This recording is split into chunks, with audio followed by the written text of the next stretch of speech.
One of the most common myths being a hockey goalie for such a long time that's come from players, coaches, fans, and everybody involved in hockey is that, hey, you goalies don't really have to work that hard. You're just kind of standing in one spot the whole game. You have to move side to side, but you don't have to really move far distances compared to forwards and defensemen.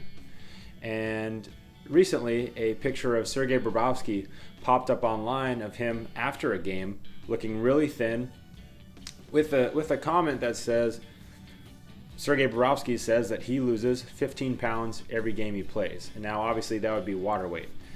So after I saw that picture, I was like, how is that even possible? Because that 15 pounds is a lot of weight. And number two, it just goes to show how hard goalies are really working in practices and games.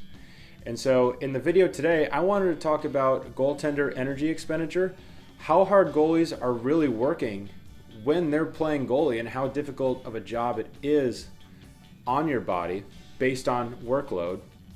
And I also wanted to put some data behind it. So today we're going to look at some data from me and Austin's polar heart rates that we use during the season to track our energy expenditure or workload during practices and games. Now, we're not sponsored or paid by Polar or anything. That's just what we use personally to track our workloads throughout the season, calorie burn, heart rate, all that good stuff. After we take a look at the data from our heart rates that show energy expenditure or workload during practices and games, I'm going to go over why it's important to understand this. Why is it important to understand goaltending workloads? We'll get into that at the end of the video. But first, let's take a look at the data from our heart rates from a practice and from a game this past season. Now keep in mind that Austin and I are two different bodies, right? I'm 225 pounds, he's 195 pounds, 200 pounds.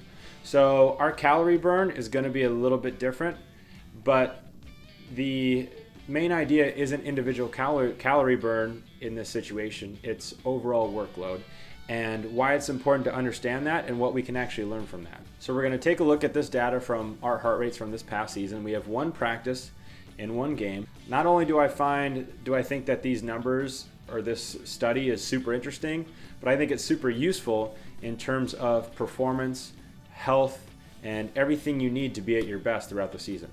So let's take a look. We'll start with a practice session from Austin's heart rate. So here we have his data up on the screen. You can see that this is a goalie world and a practice, so it's 2 hours and 20 minutes. That's why it's so long. His average is 121 beats per minute. His max was 173, and he actually burned over 1,500 calories in this 2-hour practice. Okay, and that's a lot for a single workout. His practice session here, you can see where his heart rate was. You have gray, blue, green, yellow, and red. These are heart rate percentages, as you can see on the right side. And so you can see he was actually in the red for a little bit amount of time, but he spent a lot of time in the green and yellow. Okay, so this is what his heart rate looks like for practice. You can see it's definitely not easy. Now let's go into a game situation. So here, this is 3 hours and 48 minutes. His heart rate average actually is a little bit lower than the practice because he's not moving around all the time. But you can see over the course of those almost 4 hours, his calorie burn was 2,500 calories almost. So that's a lot of calories. And you can see when you go to heart rate percentages, you have 4 peaks, right? So you have warm-ups, okay? You have the first period, second period, and third period. It's all pretty obvious, which is which. And you can see he's actually spending a lot more time up in the red. He's getting into that 90% of his total heart rate a lot more often in games, and that's obviously because he has adrenaline, and if you get scored on in games, it means a lot more. So you're pushing your body to do more. All right, so let's go into some data from one of my recent practices to end the season, towards the end of this season. This is a different practice day than what Austin gave us with his. You can see practice was 1 hour 45 minutes, and I burned close to 1,000 calories. And so a little bit shorter than Austin's practice, and it looks like a little bit easier of a practice because I'm only up in the yellow and I never really you can see I spend no time in that zone 5 heart rate or that red zone, okay? So nothing really crazy there. This could be a little bit of a goalie world and maybe a shorter practice as we're getting ready to play a game the next day or something like that. But now let's go over to a game. So now this is almost 4 hours of heart rate. You can see similar to Austin's, you have warm-ups, first period, second period, and third period. You can see all those peaks. And my calorie burn is 3,100. So over 3,000 calories burned in a single game, and that's kind of crazy. And you can see my heart rate was in the red zone up to 90% of my heartbeat for 7 minutes and 18 seconds. I was in the yellow zone for an hour and 16 minutes. So 80% of my heart rate for an hour and 16 minutes. And, keep in mind that every game is different.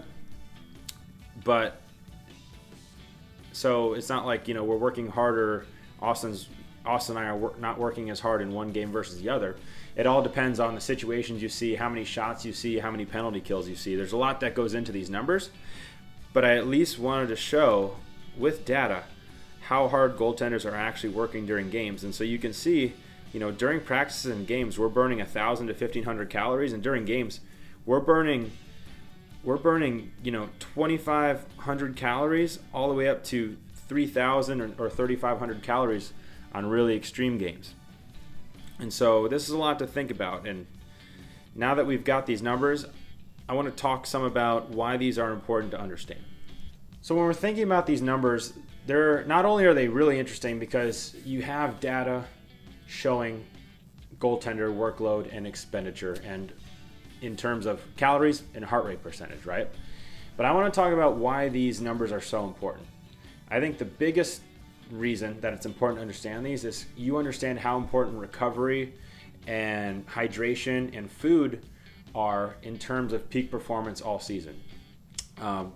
We personally work with a dietitian, and once I sent her these numbers for this season, she had me on a 5,000 calorie diet every day. And that was because you have to replenish so many calories due to the workload you're doing every day in practice and games, that if you don't replenish them the right way, you could get sick, you could get injured, you won't have as much energy to perform at your best. And obviously as a goalie, none of those three things are great, right? So Austin and I both work with this dietitian, and even she was like, hey, I didn't realize, I watch your guys' games. I'm at the games, but I didn't realize your bodies are working so hard just being in that little 6 to 8 foot range. So that was kind of cool, and we had a fun moment with that. But this shows how much stock you have to put into your recovery every day, your hydration every day, and your food and fuel every day, because our goal for the season is always to perform at our best, and understanding your energy expenditure and what kind of food you need to replenish that is a big part of playing at your best. Another reason that this is useful is because it's important for your coach to understand what their goaltender's workload looks like. Now, most head coaches or coaches in general haven't played goalie before. They didn't play goalie, so they just don't understand what it's like playing goalie, what kind of stuff your body is going through, not only in terms of heart rate and workload and calories, but joint movements, how many times you're dropping into your butterfly every game, every day, and how all those things stack up on your body. So when your coach is deciding who plays when or who's starting this game, it's useful for them to have information like this so that they know, hey, my goalies are probably tired after this certain stretch. I need to alternate them, or I should play, this goalie this game and this goalie this game. Or maybe, hey, my goalies are getting peppered this weekend. I might have to make practices a little bit lighter for them this week so they have their full energy for this upcoming weekend or these upcoming games. So it's really useful for coaches to plan their goalie schedule, plan their practices around numbers like these, because now that they see this, they can understand, hey, my goalies are probably tired, or vice versa, my goalies probably have all their energy and they're fine to have a hard day today. Obviously in the NHL, they track their players' numbers. They wear polars, they wear whoops, they wear all kinds of stuff. They track their players' numbers, and they manage workload that way. So it's used at the highest level, and it's useful for us to know and use, no matter what level we are playing at. So I hope that this little case study or this little study was interesting and also useful. I find this data to be really interesting. I enjoy, you know, turning my heart rate off after practice and seeing what the burn was. And I think as far as performing at your best, this is a nice, useful little metric to have. Hopefully we've dispelled some of the myths that goalies don't really move that much and they just kind of just stand there and try to stop the puck, which is, I mean, kind of what we do, but it turns out we have to move a lot to do so.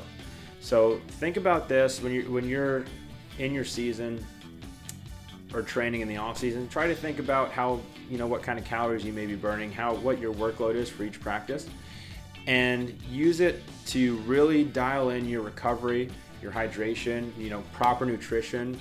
You don't have to, you know, if you do all these things, you're going to perform at your best, and that's what we want, right? That's what every goalie wants. We want to perform at our best all the time, and that's how you reach your goals. And so these numbers and understanding your workload are part of doing that. So thank you so much. I hope you found this video interesting. If you have any questions or comments, leave them down in the comments below and we'll get to them as soon as we can. And thank you for watching to the end of the video, and have a great day.